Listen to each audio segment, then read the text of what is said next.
पहले तो मेरा विषय है अनकही कहानियों और विविध आख्यानों को प्रदर्शित करने में क्षेत्रीय ओटीटी प्लेटफॉर्मों की भूमिका और भारत में रीजनल ओटीटी प्लेटफॉर्म का भविष्य, अवसर व चुनौतियां।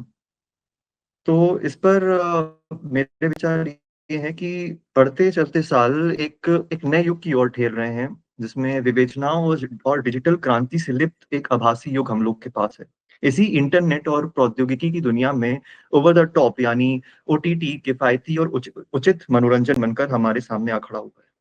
दूरदर्शन से चालू होकर सफर D2H से होते हुए अब ओटीटी तक आ पहुंचा है।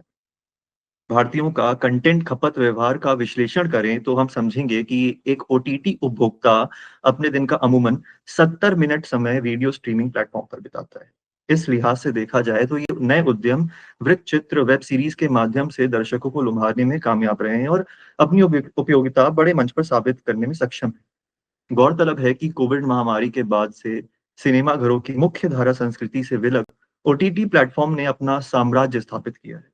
ऐसे में फिसलते फिल्मी उद्योग को संभालने के लिए कई निर्माता और वितरक ऐसे ही कई ओटीटी प्लेटफॉर्म पर रिलीज व फिल्मों का प्रचार करने लगे। ये कारोबार इतना विकसित हुआ कि वर्ष 2023 तक वीडियो स्ट्रीमिंग क्षेत्र का चक्रवृद्धि वार्षिक वृद्धि दर अमूमन 36% के साथ 12,000 करोड़ रुपए का अर्जन कर चुका है।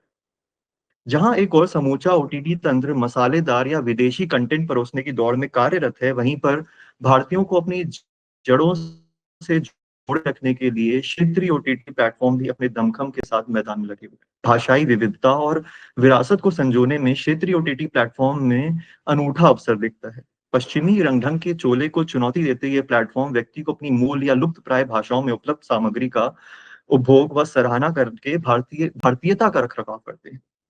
साथ ही साथ आख्यान जो पीढ़ी दर पीढ़ी से चले आ रहे मूल्यों या रोमांचक लोक कथाओं को पिरोए हुए हैं, उन्हें क्षेत्रीय प्लेटफॉर्म नए ढर्रे से दृष्टिकोण से अपने मंच पर मौका दे सकते हैं। ऐसे ऐसे स्वतः ही कहानीकार और उपभोक्ता दोनों ही अपनी परंपराओं को गहराई से उतारते हैं, जिन्हें मुख्य धारा के मीडिया अनदेखा कर देते हैं। नतीजन ये नए दृष्टिकोण संस्कृति का अनूठा सामंजस्य, समाज की गट्ठर सोच की गट्ठर व अपनी मूलभूत पहचान को नए आयाम देते हैं।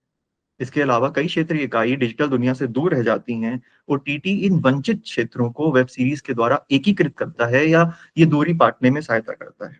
इसके आगामी परिणाम व्यापार और निवेश के अवसर में वृद्धि हैं, जो कि समर्पित उपयोगकर्ता आधार को आकर्षित करते हैं। इसी के अंतर्गत व क्षेत्रीय विरासत के प्रति रुझान को देखते हुए प्रसार भारती ने अभी स्वयं के ओटीटी प्लेटफॉर्म वेव्स की घोषणा कर दी है। ये नए विकल्प प्रगाढ़ तकनीकी प्रेमियों के फिल्मी कौतूहल की औषधि जैसे हैं।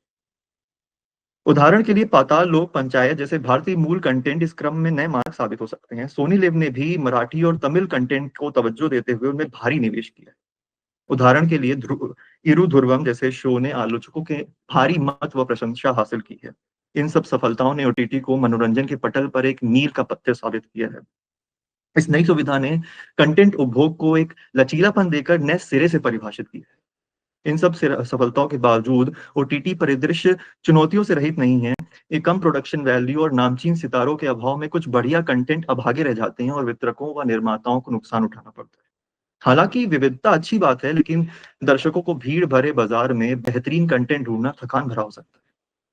क्षेत्रीय कहानियां ऐसे ऑनलाइन मंच को और संपन्न करती हैं, वह एक इच्छित दर्शक प्रणाली को लुभा सकती हैं।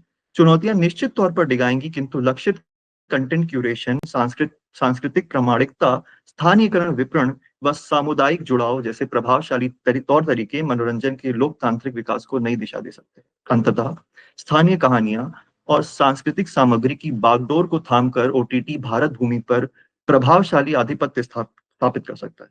चूंकि ये शैली दर्शकों के साथ प्रतिध्वनित करती है, अनवरत जो लोग इस प्रवृत्ति को पहचानते हैं और उस पर कार्य करते हैं, वे डिजिटल मनोरंजन क्रांति के यज्ञ में अपने हिस्से की आहुति समर्पित कर इसका नेतृत्व करेंगे।